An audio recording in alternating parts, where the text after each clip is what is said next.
Welcome back to our channel. ఈరోజు recipe chicken gravy curry. ఈ curry అన్నది వేడి వేడి అన్నంలోకైనా చపాతీలోకైనా చాలా చాలా టేస్ట్గా ఉంటుంది. నేనైతే ఈ కర్రీని పూరీలోకి ఈ చికెన్ని రెడీ చేశాను. ఈ కర్రీ పూరీలోకి ఈ గ్రేవీతో తింటే చాలా చాలా టేస్ట్గా ఉంటుంది, సూపర్గా ఉంటుంది. ఈ కర్రీ ఏ విధంగా రెడీ చేయాలన్నది ఒకసారి వీడియోలోకి వెళ్ళిపోదాం.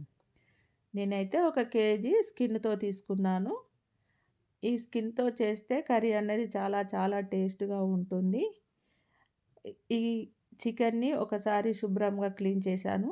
చేసిన తర్వాత ఇప్పుడు ఇందులో ఒక 2 టేబుల్ స్పూన్ల కారప్పొడి తీసుకోవాలి. ఇప్పుడు అందులో రుచికి తగినంత ఉప్పు, ఒక టేబుల్ స్పూన్ పసుపు, అలాగే 1 టేబుల్ స్పూన్ అల్లం వెల్లుల్లి పేస్ట్ తీసుకోవాలి.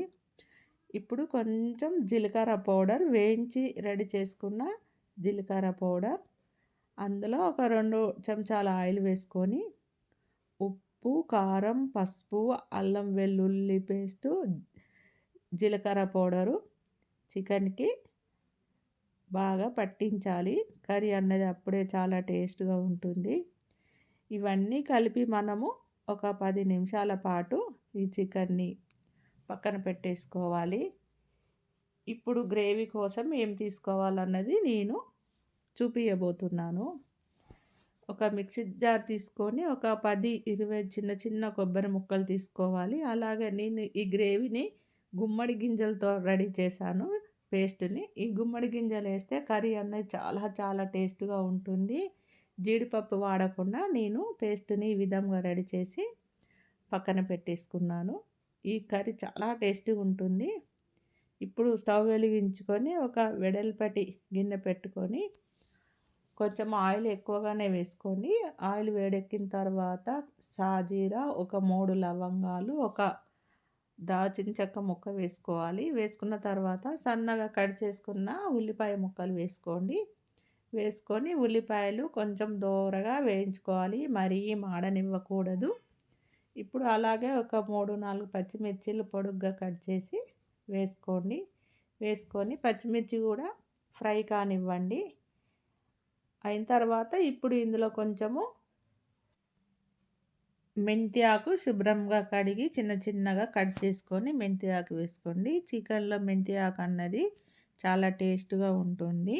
ఇప్పుడు ఇందులో మనము ముందుగా కొబ్బరి గుమ్మడి గింజలు గ్రైండ్ చేసుకున్న పేస్ట్ ఉంది కదా, అది ఈ తాలింపులో యాడ్ చేసుకోవాలి. చేసుకొని ఈ పేస్ట్ని నూనెలోనే ఒక 2, 3 నిమిషాల పాటు ఎక్కువసేపు ఫ్రై కానివ్వండి. గ్రేవీ అన్నది మంచిగా ఫ్రై అయితేనే కర్రీ టేస్ట్గా ఉంటుంది, లేకపోతే కర్రీ అన్నది అంత పచ్చి వాసన వస్తుంది. వేగిన తర్వాత ఇప్పుడు మనం ముందుగా కలిపి పెట్టుకున్న చికెన్ తాలింపులో యాడ్ చేసుకోవాలి. ఈ కర్రీ అన్నది చాలా చాలా టేస్ట్గా ఉంటుంది. గ్రేవీ కూడా ఎక్కువగా వస్తుంది, తినడానికి చాలా టేస్ట్గా ఉంటుంది. పూరీలోకి వేసుకున్న తర్వాత ఇప్పుడు చికెన్ని మనము మంచిగా కలుపుకోవాలి. ఈ కర్రీ ఎవరైనా ఈజీగానే చేసుకోవచ్చు. కలుపుకొని అడుగంటకుండా గ్రేవీ కలుపుతూ ఉండండి. ఒక 2, 3 నిమిషాల పాటు కలుపుతూ ఉండి ఇప్పుడు దీని మీద మూత పెట్టేసుకొని అలాగే ఒక 2, 3 నిమిషాల పాటు మళ్ళీ కర్రీ అన్నది మనం మగ్గనివ్వాలి. చూడండి, ఇప్పుడు కొంచెం నూనెలోనే మనకు ఫ్రై అయింది. ఇంకా కొంచెం సేపు మనం నూనెలోనే చికెన్ ఎంత నూనెలో వేగితే అంత టేస్ట్గా ఉంటుంది. మళ్ళీ మూత పెట్టేసుకొని ఒక 2, 3 నిమిషాల పాటు మళ్ళీ ఉడకనివ్వండి. ఉడికిన తర్వాత ఒకసారి కలపండి. మళ్ళీ కలిపిన తర్వాత మనకి ఇప్పుడు ఈ చికెన్ ఉడకడానికి వాటర్ అవసరం కదా.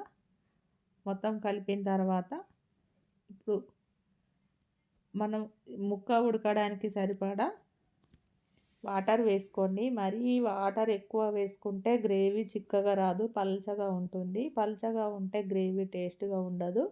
కాబట్టి వాటర్ కొంచెం వేసుకొని ఉడికించుకోండి. ఎందుకంటే మనకు చికెన్ తొందరగానే ఉడుకుతుంది కాబట్టికి కొన్ని వాటర్ వేసుకొని మూత పెట్టేసుకోండి.